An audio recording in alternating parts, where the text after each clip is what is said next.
అదృశ్యంగానే ఎక్కువ నిన్ను కరుణిస్తోంది, అనుగ్రహిస్తోంది. అది మీరు సంతోషించాలి. నేను ఎప్పుడైతే నువ్వు కన్ను తెరిచావో నువ్వు ఉండవమ్మా.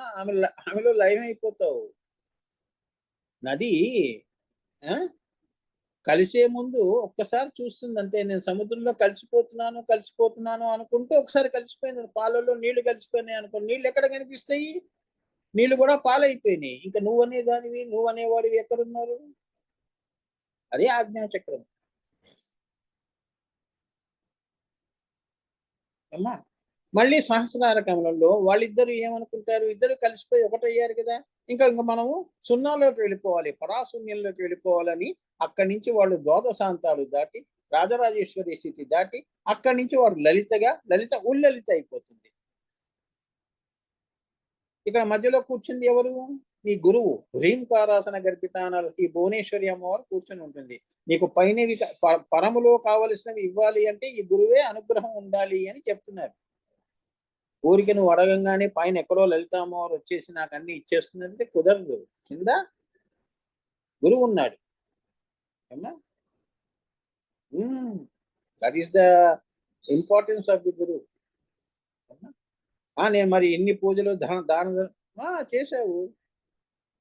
కింద లోకాలు ఉన్నాయిగా. ఓం భూ, ఓం భువ, ఓం శువ, ఓం మహ, ఓం జన, ఓం తప, సత్యం వరకు నీకు నీ పుణ్యాన్ని బట్టి నీకు ఇప్పుడు నేను విష్ణు ఆరాధన చేశానండి అంటే విష్ణువు దాకా విష్ణు లోకంలో వెళ్తావు. నీ పుణ్యం ఉన్నంత వరకు అక్కడ ఉంటావు. మళ్ళీ నువ్వు కిందకి మళ్ళీ ఉత్తమ జన్మ నీకు ఇచ్చి మళ్ళీ పంపించేస్తాడు విష్ణుమూర్తి. నీకు పూర్తిగా లయం రాలేదుగా. దాని ధర్మాలు చేసావు, స్వర్గంలో వెళ్తావు. స్వర్గం ఉన్నది, సైంటిఫిక్ గా ఉన్నదమ్మా. అక్కడ కొంతకాలం నీ పుణ్యం కరిగే వరకు ఉంటావు. తర్వాత మళ్ళీ కిందకి మంచి జన్మలో మళ్ళీ పుడతావు. అందుకే వాడు పూర్వజన్మలో ఏం చేసుకున్నాడు రా, అందుకే వాడు ఇంత గొప్పగా అనుభవిస్తున్నాడు. నేనేం పాపం చేశాను, ఈ బాధలు పడుతున్నాను అని ఏడుస్తుంటారు జీవులు. అర్థమైందా? సో మనకి రెండు వద్దు. ఇహము పరము రెండు పెట్టుకోకుండా నువ్వు చెయ్యి, ధ్యానము చెయ్యి, యోగము చెయ్యి. అది ఓం తత్సత్, అది నేనే ఉన్నాను అనే భావన పెట్టుకున్నావు అనుకో, అదే అవుతావు నువ్వు, అదే లలిత అవుతావు నువ్వు అని చెప్తున్నారు. అర్థమైందా? సో ఈ 14 లోకాలు అతల వితల సుతల రసాతల మహాతల ఈ తలాలు ఓం భూ ఓం భూ 14 లోకాలు కూడా ఈ తల్లి హ్రీంకారాసన గర్భిత నరసికాం. వీళ్ళందరికీ కూడా ఇహము ఇవ్వాలన్నా, మాయను తొలగించాలన్నా ఈ గురువు హ్రీంకార రూపంలో కూర్చుని ఉన్న ఆ సద్గురువులు ఎవరైతే ఉంటారో వారి చేతిలో ఉన్నది అని.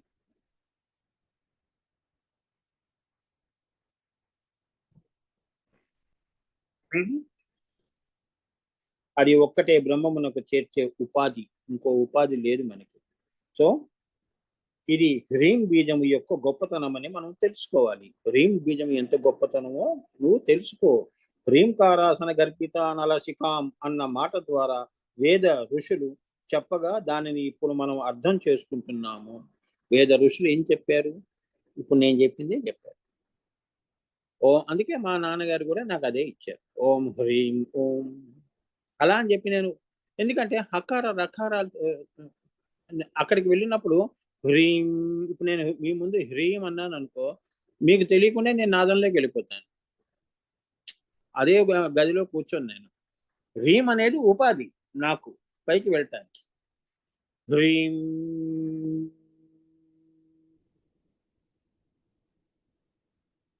అని ఆ నాదం ఏమైపోతుంది? జ్యోతిగా వెళ్ళిపోతుంది ఆత్మ బయట పైకి. ఈ నాదం కూడా వదిలేస్తుంది. ఇది నేను స్థూలంగా చూపించాను. లోపల నాదం అంతర్నాదం వేరుగా ఉంటుంది. అది జ్యోతి అవుతుంది. ఏమా అకారం పోయింది, రకారం పోయింది. మరి అది ఎవరు తొలగించారు అంటే ఆ గురువు యొక్క కృప, నా గురువు యొక్క కృప, నా గురు పరంపర కృప అని మనం తెలుసుకోవాలి. ఇదంతా అందుకే గురు కృపాహి కేవలం, మాతృ కృపాహి కేవలం. మనం మన ద్వారా ఈ శరీరం ద్వారా ఎన్ని గొప్ప పనులు మనం ఇవన్నీ మనం చేసినవి కావమ్మా. ఈ పనులు చేసే అవకాశము, అదృష్టాన్ని, అనుగ్రహాన్ని ఇచ్చినది గురువులు. సో ఈ శరీరం మీద వారికే ఆధిపత్యం ఉంటుంది కానీ నాకంటూ ఏదీ లేదు. ఈ ఈ శరీరము గురువుకి అంకితము. ఈ మనస్సు, ఆత్మ అన్ని గురువుకి అంకితం. అమ్మవారి దగ్గర ఎలా ఉండాలి? అవునా? అమ్మవారి దగ్గర స్వ అనేది ఉండకూడదు కదా, సర్వేశ్వరిగా నువ్వు ఉండాలి. సర్వ ప్లస్ ఈశ్వరిగా. మరి ఈ సర్వేశ్వరి స్థితిని నీకు ఇచ్చేది ఈ భువనేశ్వరి. నీకు ఈ ఫీలింగ్ వచ్చే వరకు నిన్ను పైకి పంపించను రా అంటుంది. ఇది వచ్చిందనుకో ఆజ్ఞా చక్రం దాకా, అక్కడి నుంచి మళ్ళీ హ్రీంలోకి వచ్చే వరకు, మళ్ళీ కాంతి చక్రాలు దాటిన తర్వాత అప్పుడు కదా నువ్వు సహస్రార కమలంలో కలిసేది, అమృత శ్రావం అయ్యేది. అవునా? ఇవన్నీ పైనవి పరం. అదే పరావిద్య, అందుకే పరావిద్య అంటారు దీన్ని. అది శ్రీ విద్య అన్నారు. శ్రీ మంగళకరము, కిందవి శ్రీ మిథ్య.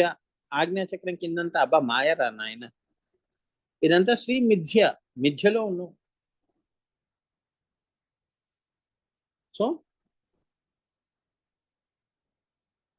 అంటే అంతర్ముఖులం కావటానికి భువనేశ్వరి ఉపాసన చాలా అవసరమని పిండితార్థం. అంటే పిండితార్థం ఏమిటి? అందుకే మనం బయట వెతుక్కునే కంటే భువనేశ్వరి అమ్మవారిని కళ్ళు మూసుకుని జ్ఞానము యోగము చేశావు అంటే అంతర్ముఖులము అయితే మనము ఈ ఈ భువనేశ్వరి ఉపాసన చాలా అవసరము అని పిండితార్థం. అందుకే హ్రీం బీజము మనస్సుతో అమ్మవారు చతుర్యాగ క్రమారాధ్య అమ్మ మనస్సుతో మనం ఏం చేస్తాము? హ్రీం అని మనసులో అనుకో. అంతర్ముఖులమైతే ఈ విద్య చాలా నీకు ఉపకరిస్తుంది. ఇది సరైన ఉపాసన. అమ్మ ఆ రకంగా నువ్వు హ్రీం బీజాన్ని దాటగలుస్తావు. శ్రీం బీజము విశ్వయోని త్రికోణము శ్రీచక్రంలో అక్కడ లయము పొందుతావు అని, ఆ లయాన్ని కూడా ఇచ్చే తల్లి ఈ భువనేశ్వరి. ఈమె చేతిలో పెట్టుకుని కూర్చుని ఉన్నది ఆ తల్లి. ఇంకా అయిపోయిందమ్మా, there is no returning back. వెనక్కి చూసుకునేది లేదు. పాప పుణ్యాలు ఏంటంటేనమ్మా లోకాలలో నిన్ను పెడతాయి, కానీ ఇది లయంలోకి తీసుకెళ్తుంది ఈ తల్లి. అందుకే శ్రీ విద్య గొప్పది అని. ఇది మాతృక, ఇది బీజము. బీజము లేకుండా వృక్షం ఎలా వచ్చిందమ్మా? 14 లోకాలు. త్రికోణంలో బిందువు లేకుండా ఎలా ఉంది? ఈ లోకాలు వచ్చాయా? అందుకే మూలం వైపు అదో శీర్ష ఉపనిషత్ అని ఒకటి ఉందమ్మా. కొన్ని ఉపనిషత్స్ మీకు చెప్పవలసినవి ఉన్నాయి, చూద్దాం. మరి అమ్మవారు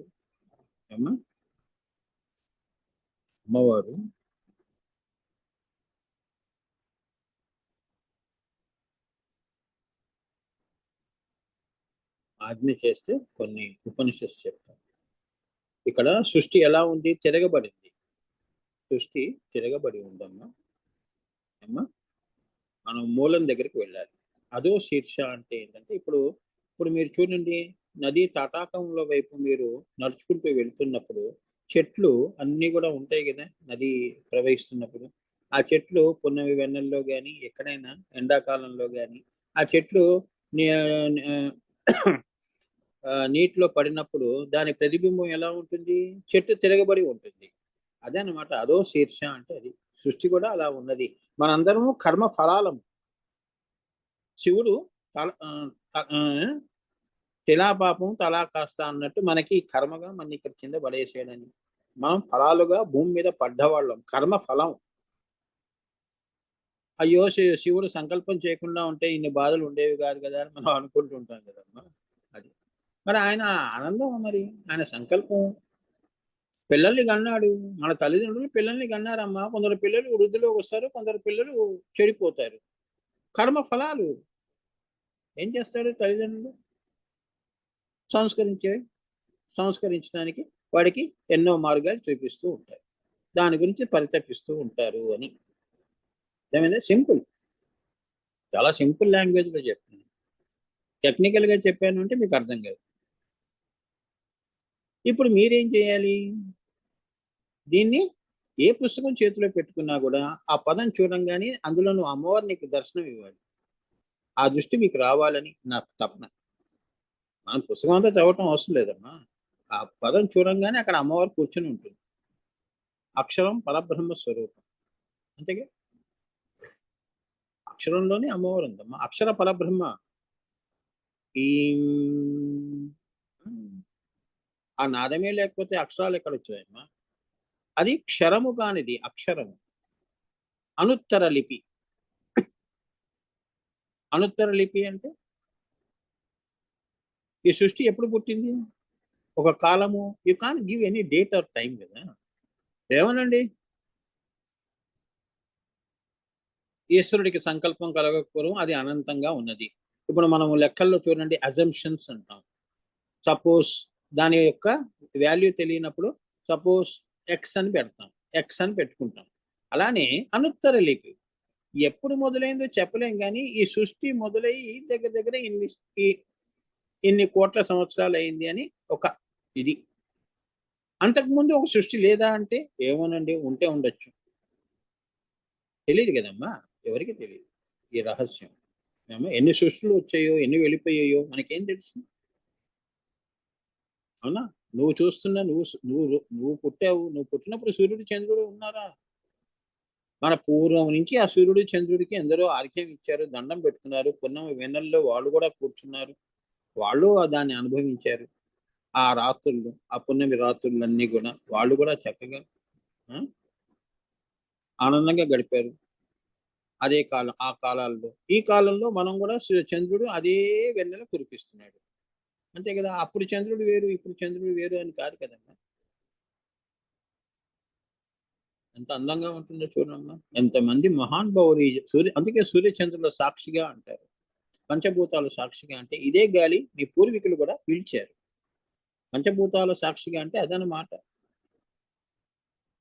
మనం వస్తాం వెళ్ళిపోతాం నాన్న, మనం ఏం శాశ్వతం కాదు ఇక్కడ.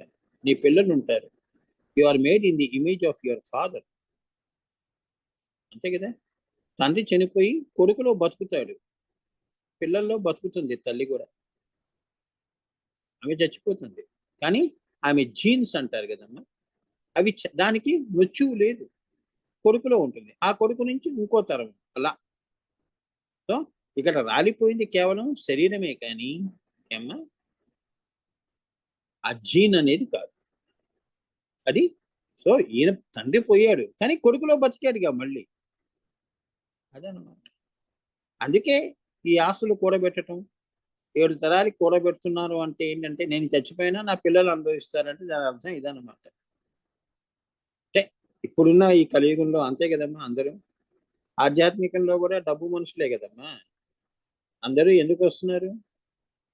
లలిత అమ్మవారు శ్రీ విద్యల గురించి చెప్తున్నారా?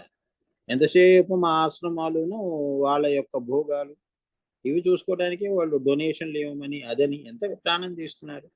ఈ అమాయక జనం కూడా అలానే నమ్ముతారు అటువంటి. అందుకని చూడమ్మా, బంగారం ఎప్పుడు కూడా అది ఎక్కడున్నా దాని విలువ దానికి ఉంటుంది. హిమాలయాస్ లో యోగిస్ ఎక్కడున్నా కూడా వారి విలువ వాళ్ళకు ఉంటుంది. మాయలో ఏంటంటేనమ్మా, మనం ఇదే మాయలో పడిపోతూ ఉంటాం.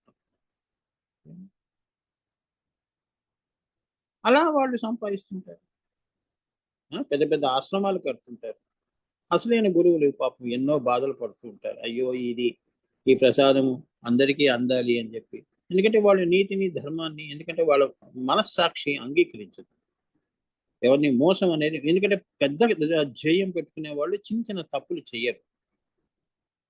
మన పని ఏదో మనం చేసుకుందాం, లేదు అంటే అమ్మవారే చూసుకుంటుందిలే, ఇంకోని రప్పిస్తుంది, వాడితో ఈ పని పూర్తి చేయిస్తుంది, నాకెంత చేతనైందో అంత చేశాను అని చెప్పి వాడు కామ్గా ఉంటారు.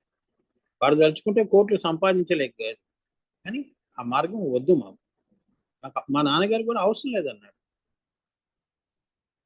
అర్థమైందమ్మా.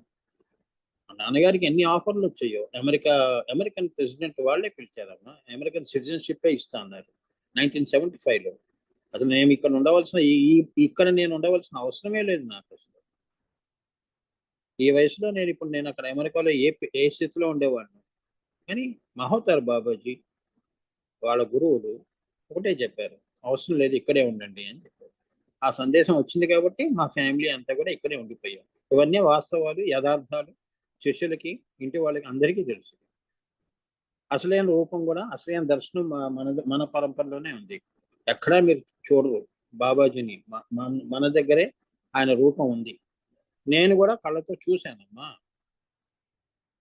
చూశాను నేను భౌతిక నేత్రములతోనే. అంటే నా కళ్ళు అప్పుడు మూసుకుని ఉన్నాయి, కానీ నా చుట్టూ ఒక 6 feet లో ఏది వైట్ రూప్స్ అంటే రోప్స్ అంటే బట్టలు వేసుకుని ఆయన నా చుట్టూ 3 సార్లు తిరిగి అదృశ్యమయ్యాడు. నాకు ముచ్చెమటలు పడ్డాయి. ఎప్పుడు 1982 ఇప్పుడు కూడా గుర్తు నాకు. I'm studying BSc honours final year. ఆ రూపాన్ని నేను చూశాను. నేను భౌతికంగా ఆయన నన్ను ఆశీర్వదించారు. అప్పటి నుంచి అది ఆ అదృశ్యం అయిపోగానే లేచి వెంటనే మా ఫాదర్ దగ్గరికి పరిగెత్తాను. ఆయన అన్నారు, ఆయన ఇక్కడికి వచ్చారు నాన్న, మా సంభాషణ జరిగింది, నీకు ఆశీర్వదించి భవిష్యత్తులో నువ్వు ఏం చెయ్యాలో అనేది ఆశీర్వదించి వెళ్ళారు ఆయన, భయపడకు అన్నారు. అది నా ఎక్స్పీరియన్స్. ఇక తదనంతరం ఎన్నోసార్లు నాకు అమ్మవారు, అందుకే నేను అమ్మని వదలను. ఎందుకంటానంటే నేను పోయేటప్పుడు కూడా ఆమె పేరే తీసుకుంటాను, నా తల్లి పేరే హ్రీం హ్రీం హ్రీం అంటూనే వెళ్ళిపోతాను. నాకు ఏవి అవసరం లేదు అంత. ఎందుకంటే అమ్మవారి యొక్క తలంపు నాకు అంత విలువైంది. మిగతా తలంపులన్నీ కూడా వచ్చి వెళ్ళిపోతాయి. అవి అవసరానికి అతిథులమ్మ. అవి దాని అవసరం ఉన్నంత వరకు ఉంటుంది, వెళ్ళిపోతుంది తలంపులు. కానీ అమ్మ తలంపు ఎప్పుడు నాతోనే ఉంటుంది. నేను ఎప్పుడు అమ్మ దగ్గరే ఉంటాను అన్నది మనము తెచ్చుకోవాలి. నాకు వచ్చినది మీకు రావాలి అమ్మా. అలా పెట్టుకొని మీరు పనులు చేసుకోండి, నవ్వండి, బాధపడండి, సంతోషించండి, అన్నీ చేసుకోండి. ఏమీ కాదు, అమ్మవారు చూసుకుంటుంది. ఆ తలంపే పెట్టుకోండి, ఇంకేం వద్దు మనకి అమ్మా. దూషణ అవ్వద్దు, భూషణ అవ్వద్దు. మనం ఎవరు తిట్టడం అవసరం లేదు, ఎవరు పొగడటం అవసరం లేదు. అమ్మ ఇవాళ నాకు ఇలా నన్ను అందరితో తిట్టిస్తున్నావా తల్లి నన్ను అనుకున్నావు అనుకో,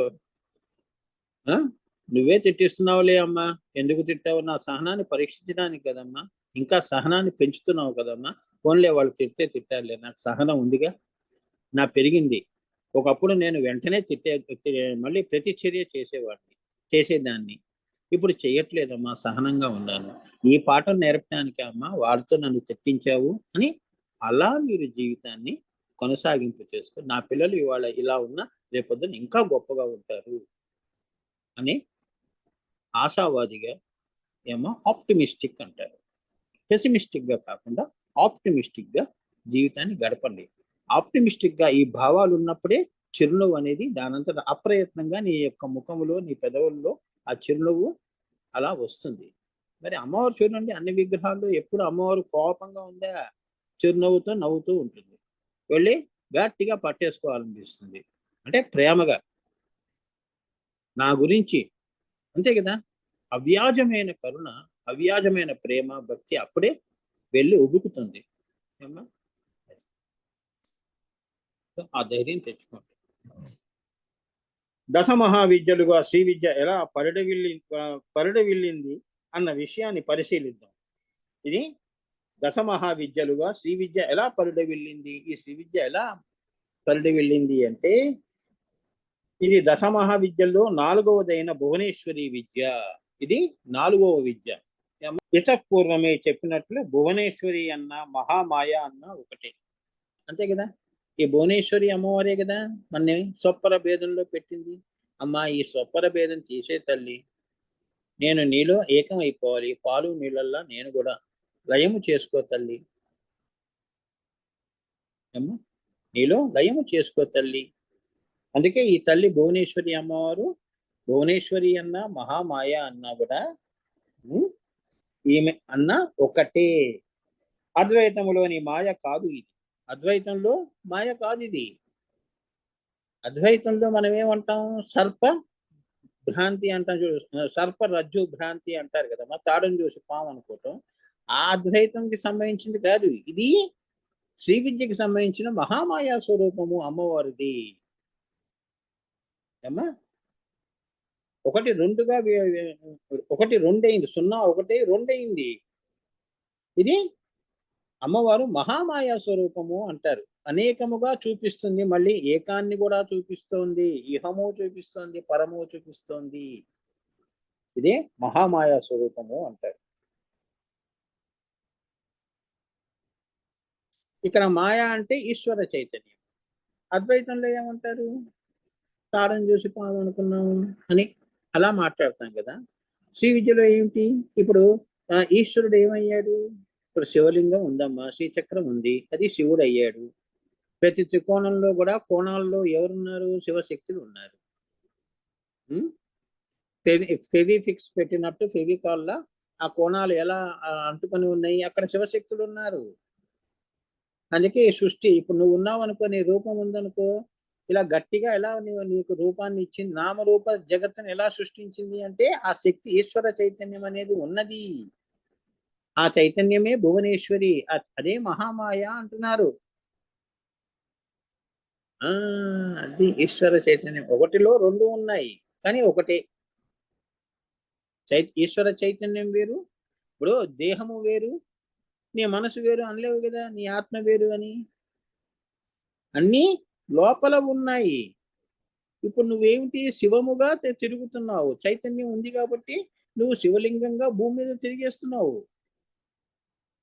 ఒక్కసారి శక్తి వెళ్ళిపోయింది అనుకో, శవములా పడిపోతావు. అప్పుడు ఏమైంది? అది చెప్తున్నారు. సో ఈశ్వరుడు ఈశ్వర చైతన్యము తన నుంచి ఇప్పుడు ఉదాహరణ మీకు అర్థమయ్యేట్టుగా చెప్పాలంటే, ఇప్పుడు నేను ఉన్నానమ్మా, ఇప్పుడు నేను ఇలా కండలు చేపించాను అనుకో, ఇదిగో నాకు ఇంత బలం ఉంది అంటే ఎగ్జాంపుల్ చెప్తున్నాను, ఇంత బలం ఉంది నాకు అని చూపించాను అనుకో, బలము వేరు నేను వేరు కాదు కదమ్మా. ఆ బలమే ఈశ్వర చైతన్యము అంటే అమ్మవారు అని, ఆయనలో ఉన్నది అని. అర్థమైందే? సింపుల్. బలము వేరు, ఈశ్వరుడు వేరు, మీరు వేరు, బలం వేరు. ఎలా అంటారు మీరు? అబ్బో ఈయనకి ఇంత బలం ఉందండి అని నువ్వు అంటున్నావు. ఆంజనేయ స్వామికి అంత బలం ఉంది అంటే బలము వేరు, ఆంజనేయ స్వామి వేరు కాదు. ఆయనలో అందుకే శివశక్తో యుక్తో యది భవతి శక్త ప్రభవితన్. శక్తి వినా శివుడు లేడు, శివుడు వినా శక్తి లేదు. అంతే. ఇద్దరు అలా కలిసి, అందుకే ఆది దంపతులు అయ్యారు. మనమేమిటి, ఒక చిన్న మాట అంటే వెంటనే డైవర్స్లోను, మూతి విరుపులు, పుట్టింటికి వెళ్ళిపోవటాలు ఇటువంటివి జరుగుతూ ఉన్నాయి. వాళ్ళకి అలా ఉండదు. నేను ఇంతకుముందు లలితా సహస్రనామాల్లో చెప్పాను, అమ్మవారికి ప్రత్యేకమైన భావాలు ఉండవు, అలానే అయ్యవారికి ప్రత్యేకమైన భావాలు ఉండవమ్మా. అంటే వారిద్దరూ ఒకే దాంట్లో ఉన్నారు కాబట్టి ఈయన భావమే ఆమె, ఈయనకి ఎప్పుడు భావం పుడుతుందో ఆమె కూడా అదే భావం పుడుతుందట. ఆమెకు కొత్తగా ఏం పుట్టవు. ఆయనకు సంకల్పం పుట్టిందనుకో, ఆమెకు అర్థమైపోతుంది, వెంటనే దాన్ని సాకారం చేసేస్తుంది. అర్థమైందా? అంతే కదా, భర్త ఏం చెప్తే భార్య అది చేస్తుంది కదా. సంకల్పం పాపం ఆయనకి ఏమిటి, నేను సంకల్పం చేశాను సృష్టికి, ప్రతి సృష్టి చేసి నేను లీలా విన్యాసాన్ని చేయాలనుకుంటున్నాను అనుకున్నాడు. నువ్వు ఎన్నో అనుకుంటావు, దాన్ని సాకారం చేసేది ఏది? నీ శక్తి. వాళ్ళు నేను గుడికి వెళ్ళాలండి అని సంకల్పం చేసావు, మరి నిన్ను గుడి దాకా తీసుకెళ్లేది ఏది? శక్తి. అది చెప్తున్నాడు ఇక్కడ సింపుల్ గా. నీ దినచర్యల్లోనే శ్రీ విద్యను చూపిస్తున్నాను. ఇప్పుడు నువ్వేంటంటే ఇవి పెట్టుకొని, ఇవన్నీ మెట్లు. ఆజ్ఞాచక్రం అనేది దర్శనము. ఆ పై దర్శనం నీకు చేయించడానికి నాతో పాటు మీరు మెట్లు ఎక్కండి అంటున్నాను. తిరుపతి 7 కొండలు. 7 కొండలు అంటే మూలాధార, స్వాధిష్టాన, మణిపురధార, విశుద్ధ ఆజ్ఞాదాక. ఈ మెట్లు నేను ఎక్కించగలుగుతాను. అంతేగాని మీకు లయాలు ముక్తులు ఇస్తానని నేనేం వాగ్దానం చేయను కదా. నేను ఇచ్చిన బీజాలు ఏదైనా ఉన్నాయి గురు పరంపర నుంచి, దాన్ని మీరు చక్కగా పండించుకుంటే ఆ లయం అనేది ఆ తల్లి చేతిలో, భువనేశ్వరి అమ్మవారి చేతిలో ఉన్నది అని నేను చెప్తున్నాను. అంతేగాని నేను ఇక్కడ ఏం దేవుళ్ళ కూర్చోలేదు.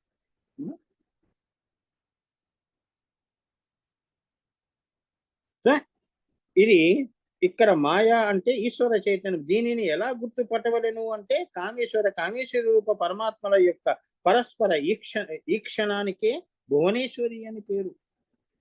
కామేశ్వర రూప పరమాత్మ అంటే ఎవరు తెలుసుకోండి నాన్న. ఫస్ట్ ఏముందని చెప్పాను నేను? ఉల్లలిత అన్నాను. అంటే అప్పుడు ఇంకా చలనము లేదు. అనంతములో ఆ పరాశూన్యంలో చలనము లేని స్థితి. ఎప్పుడైతే చలనము వచ్చిందో అది కోమలముగా కదిలినది. ఏమ్మా?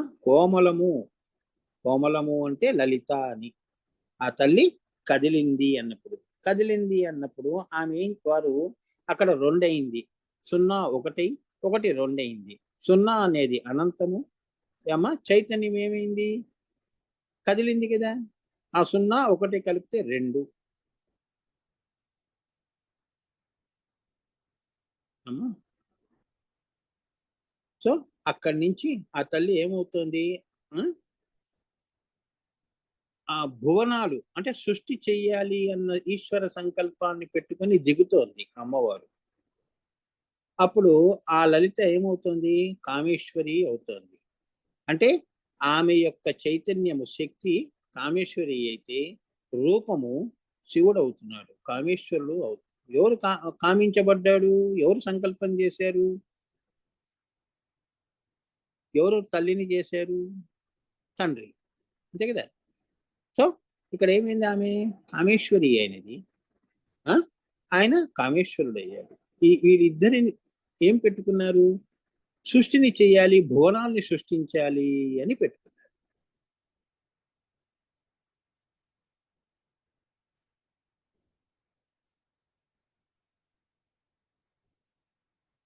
వారి యొక్క ఇద్దరి యొక్క పరస్పర ఈక్షణమే అన్నారు. పరస్పర ఈక్షణమే అంటే కళ్ళల్లో కళ్ళు పెట్టుకొని చూడటం అన్నమాట. విశిష్టాద్వైతం. అంటే ఎదురుగుండా వాళ్ళు ఈక్షణము చేసినప్పుడు కామము అన్నది పుట్టినది కాబట్టి వాళ్ళు కామేశ్వర రూప పరమాత్మ అయి, అక్కడి నుంచి ఈ శ్రీచక్రంలో ఉన్న బిందువులో శివశక్తి అయి, అక్కడి నుంచి మహాత్రిపుర సుందరి అయి, అక్కడి నుంచి ఆమె ఈ భువనాల్ని సృష్టిస్తోంది అని చెప్తున్నారు. అది ఇదంతా నేను శ్రీ విద్యలో చెప్పాను, శ్రీ సూత్రాల్లో చెప్పాను, అలానే పంచదశిలో చెప్పాను, ఖడ్గమాల్లో చెప్పాను, లలిత అంతర్గత రహస్యాల్లో చెప్పాను. ఈ లింక్స్ అన్ని ఓపిక్గా మీరు వింటే ఎంతో నిధులు ఏమ్మా